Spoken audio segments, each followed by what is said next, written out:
एक समय की बात है, एक महात्मा अपने शिष्य के साथ घूमने के लिए निकले। महात्मा को इधर उधर की बातें करना बिल्कुल भी पसंद नहीं था। कम बोलना और शांत रहकर अपने काम से काम रखना महात्मा को पसंद था। लेकिन उनका शिष्य बड़ा बातूनी था। वह सारा दिन इधर उधर की बातें ही किया करता था और दूसरों की बातों में उसे बहुत आनंद आता था।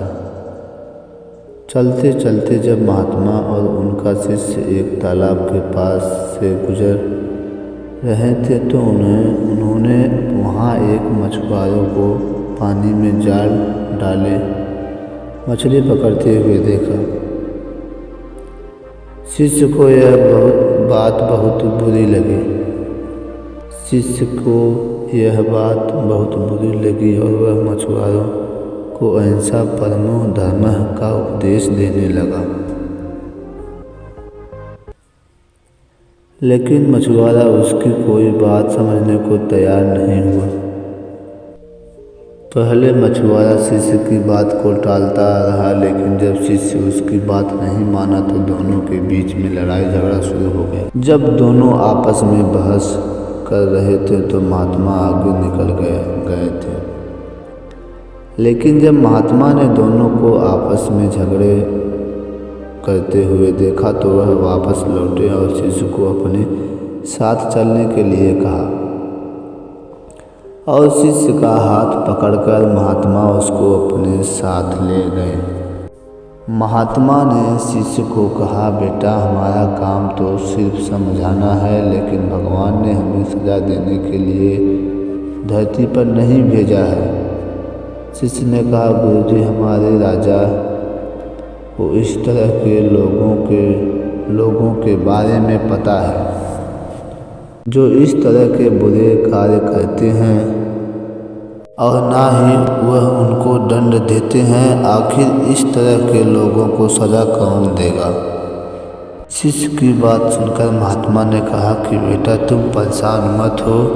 इनको सजा देने वाला भी एक अलौकिक शक्ति इस दुनिया में है और वह जो सब कुछ जानती है। भगवान की नज़र सबके ऊपर है और वह सबके कर्मों का हिसाब रखते हैं। इसलिए तुम अभी चलो, तुम्हारा उससे झगड़ा करने का कोई फ़ायदा नहीं।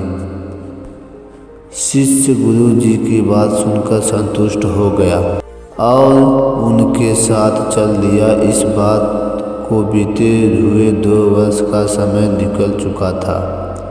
एक दिन महात्मा और उनका शिष्य फिर उसी नदी के पास से गुजर रहे थे। शिष्य भी 2 साल पहले वाली मछुआरों की घटना भूल चुका था। वहाँ उन्होंने एक घायल सांप को देखा जो बहुत परेशानी में था। जिस नदी के किनारे मछुआरों से वार्तालाप हुआ था वह सारी बातें भूल चुके थे। उन्होंने एक घायल सांप को देखा जो बहुत परेशानी में था। सांप को हजारों चींटियां नोच कर खा रही थी। शिष्य ने यह दृश्य देखा तो उसका दिल करुणा से भर गया। उससे यह सब देखा नहीं गया। वह सांप को बचाने के लिए जाने ही लगा था कि महात्मा ने उसका हाथ पकड़ लिया और उनको जाने से मना कर दिया। शिष्य ने गुरु से पूछा, आप मुझे सांप को बचाने के लिए क्यों नहीं जाने दे रहे हैं? महात्मा ने कहा, इस सांप को अपने कर्मों का फल भोगने दो।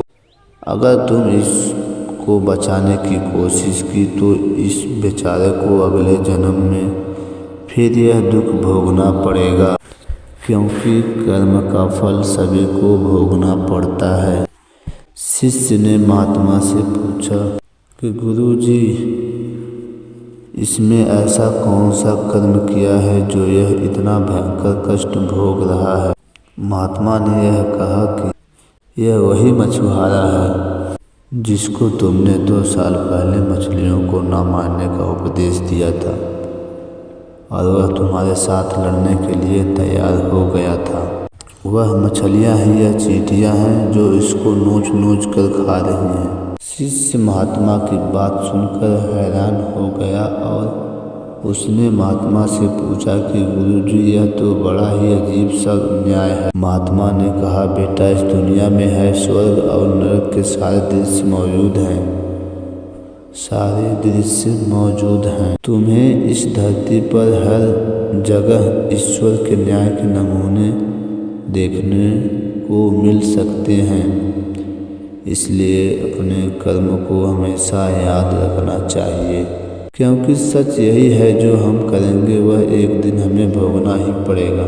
महात्मा ने कहा कि हमारे जीवन का हर पल बहुत ही कीमती है, इसलिए इस जीवन को बुरे कर्म करके बर्बाद नहीं करना चाहिए।